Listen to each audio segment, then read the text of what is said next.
This video is brought to you by Cool Green Clothing.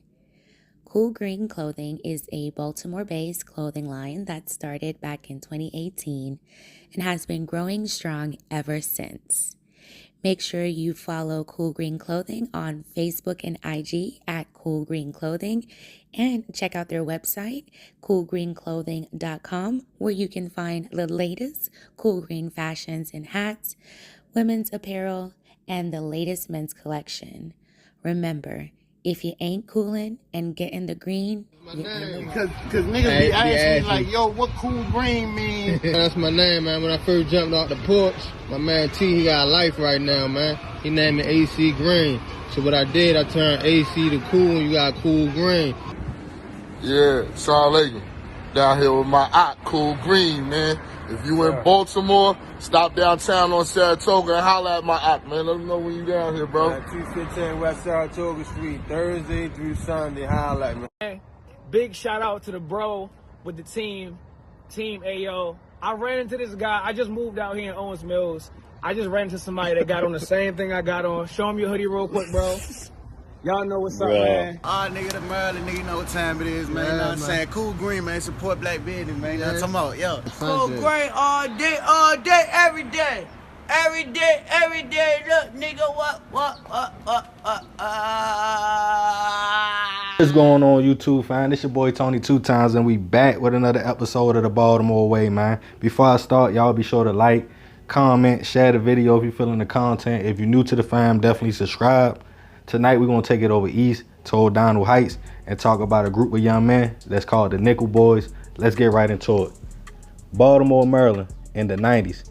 The city was trying to regroup from the Reagan era, where girl and smack fueled most of the war and violence in the city. Before everybody was saying gang, the hustlers just wanted their respective areas of the city. Even though it probably wasn't as bad as the 80s, the city was still dangerous and hustling never stopped. In East Baltimore, one group of men would lock down their neighborhood in the O'Donnell Heights part of the city. Some would consider the area in ODH the projects. With money coming through from all over, the Nickel Boys is what they call themselves. And the name is self-explanatory.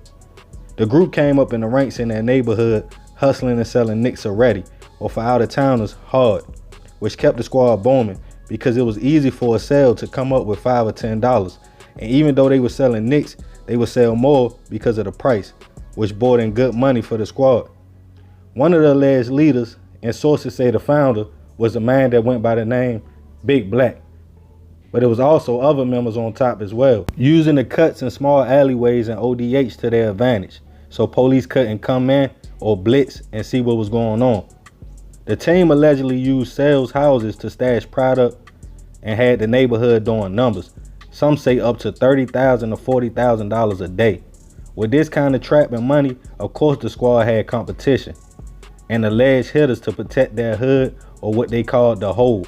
A few different situations would happen that put heat on the Nickel Boys.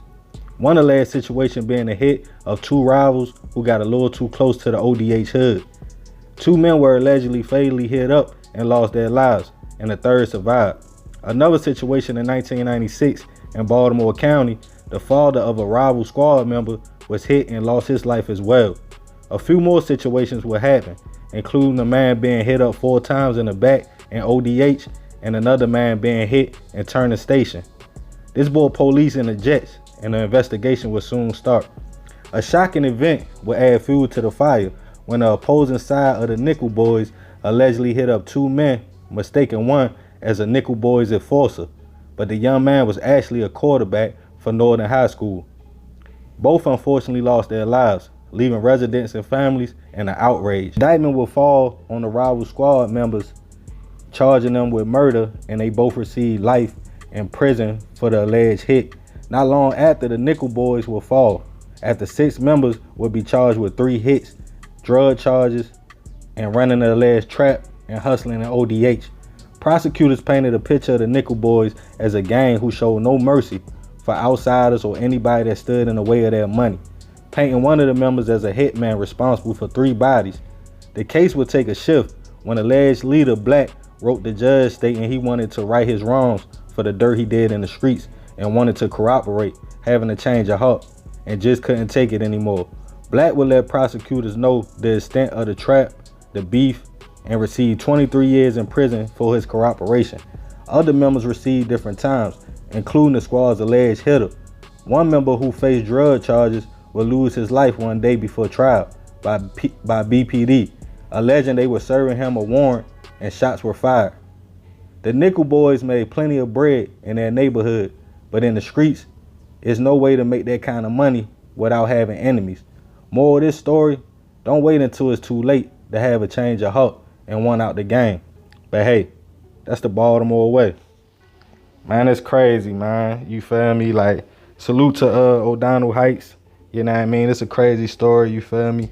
And it's based like in the 90s, like late 90s, like 96, 97 on up. But they dismantled the whole squad. And I mean, they was getting a lot of money from what they said, $30,000 to $40,000 a day selling nicks. You feel me? That's crazy. But I guess being that they had that going on, you know what I mean, they was selling more because people could come up with $5 or $10 easy. But man, it's a crazy situation. And you know, the alleged leader, he allegedly turned on the squad or whatever, man. But that's usually how it go. It be the person that you least suspect that bring down the whole operation. It don't be the people that you be like, you gotta watch, yo. It be the dude you be like, I know he ain't gonna say nothing. But see, that's the thing with the streets. You never know how it's gonna play out in the end. The same dudes you be running with, you feel me, at the end, you don't never know how it's gonna play out when they get to talking 20, 30 years. So it's best really to just be by yourself. And if you is out here moving some kind of way, just do your dirt by your lonely. Even though I advise you not to do nothing, you feel me? Just go out here and make it happen other ways. But I understand, you know what I mean? But yeah, it is crazy, man. But I did a story on them recently, not too long ago too. So y'all be sure to go check out that story about ODH, man. But they was making a lot of money around that, man. Unfortunate situation. A lot of people lost their life, including a star football player, which is real messed up. You know, I send my prayers and condolences to the families of those who lost their life.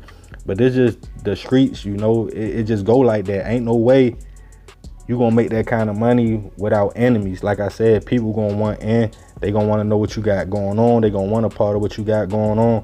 That's just the culture. You know, some people might be able to slide under the radar, but for the most part, man, you ain't gonna be able to slide under that radar. Somebody gonna want in. Somebody gonna want to know what you got going on. And you know, people be block smashing. They trying to take over hoods and stuff like that, man. But yeah, man, this is another episode of the Baltimore Way. Be sure to like, comment, share. You feel me? I love y'all, fam. I'm out.